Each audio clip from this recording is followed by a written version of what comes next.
Hello, welcome to CSC Sports. I'm your host, Jay Howard, and here with me tonight is my man, Jerron Bland, who said that OKC was going to win game two. Am I right, Mr. Jerron Bland? Yeah, that's what I said. Well, we see different. And I'm not truly a Miami fan. I'm a diehard Spurs fan. You know what I mean? A Bulls fan. But I had to take somebody in the finals because I want to watch the finals and I want to enjoy myself. So I took Miami. My man here's a Thunder fan. What happened, Jerron? Tell the people what happened. Well, the Heat came out with, they was playing like their backs was against the wall, and LeBron came out, played a good game. He finally got some help from Wade stepped up. And once again, in the first half, Betty knocked down some big threes, and Miami was able to hold on. The Thunder made their run, but Miami was able to hold on this time. You know what Oklahoma, to me, the way they are playing this year, it taught me something about the NBA that I ignored for a lot of years in watching this game. I really realized that youth means a lot if it's in the proper direction. If you take youth and put it in the proper direction, it can flourish into something. In Oklahoma City, that's what's happening with them. Those young legs are the difference makers, for those two teams. The younger legs versus the older legs. Even though Miami is not an old team, they're really fairly young too.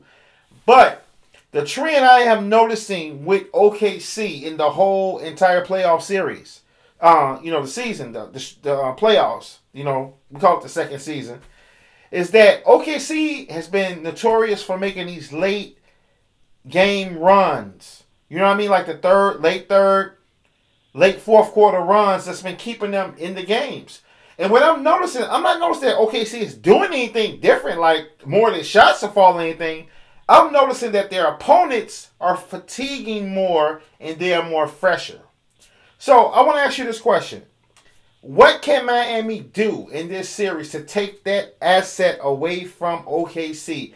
You can't make them older in 2 days. What can Miami do to shift it into their favor? Totally. Well, I don't think it's anything that they can do to totally shut that down. Like you say, the young legs are something that they can't take away. I think one thing they can try to do to slow them down is be a little bit more physical with them, not let them get to the rim at will like it seems like they've been doing. Like especially Westbrook, it seems like he's able to get into the paint, get to the rim at will, and they haven't really put any hard fouls on them. So I think if they start playing a little bit more physical, it'll make them think twice about just trying to slash and cut to the rim like they do. So just being more physical is the only thing I think they can do to slow them down. The one thing I think Miami has to do in this series is that everybody has to play their natural position. I think this is a series where LeBron James has to play 3 and 4. I think Dwayne has to play a little 1 and 2. I think Norris Cole has to run the offense at least for 20 minutes with Chalmers. I think that Shane Battier has to play 3. I think Mike Miller has to play.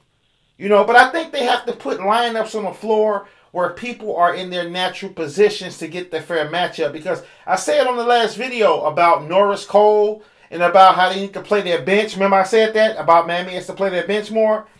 That's their key. That's their key. Their key is to be able to play the younger guys on their bench to preserve Bosh, LeBron, and Wade for the fourth quarter. And tonight, I looked at it, I said, you know what? If LeBron and Dwayne Wade can be fresh, they can catch a break in the third quarter for about 5 minutes on the bench, 4 to 5 minutes on the bench, and they can come into the fourth fresh. He gave them some good rest in that third quarter. They can be fresh going into that fourth. I think Miami can put them away in 6 games. If they can do that. The biggest advantage that OKC has in this series is their youth. I don't think OKC does a lot of things special. One thing that I do like about their setup is that James Harden, Nick Collison, Serge Ibaka, those guys are contributing. They're doing other stuff. They're doing intangible work. Even when Harden only hit the 5 points, he defended pretty well. So I don't think that overall, Miami is out of it, like a lot of people say. Like, you might be saying that to yourself right now, like, Miami don't have a chance. Tell me, what can OKC do to put Miami away? Or to win Game 3? What can they, let's say Game 3. Well, I think the key for Game 3 is having their role players step up. Like tonight, they really didn't get much contribution from anybody outside of that big three. I mean, Durant had a big game. He had 30-plus points. Westbrook, even though he didn't shoot the ball well, had another nice game, and Harden stepped up with 21. But they didn't get the same contribution from Collison. They didn't really get much from Cephalosha tonight. And Ibaka had a lot of block shots, but he didn't really get much offensively. So I think if their role players step up offensively and contribute a little bit like they did in Game 1, then they should be fine in Game 3. Even though Miami should be rested, because with the series going back to Miami, there's an extra day of rest in between, so that's going to help Wade and some of the other guys on Miami who've been sort of banged up. The most dangerous part about OKC right now to me is that if you look at Kevin Durant's shooting percentage, he's shooting, I mean, his percentage is great. I mean, this guy took like 22 shot attempts, and he's a superstar. And I think he had, 12 shots or something like that? If you keep, what was it? 12 out of 22. You know what I mean? And when you look at stuff like that, that's scary to me, that this guy doesn't have to take a lot of shots being a superstar. I want to wrap this up. Give me your take on Game 3. Who will win Game 3? And make it quick. We have like 20 seconds. Game 3, I'm going with OKC to bounce back. I'm going LeBron James and the Miami Heat to win the next game. I'm your host, Jay Howard, from my man Jerome.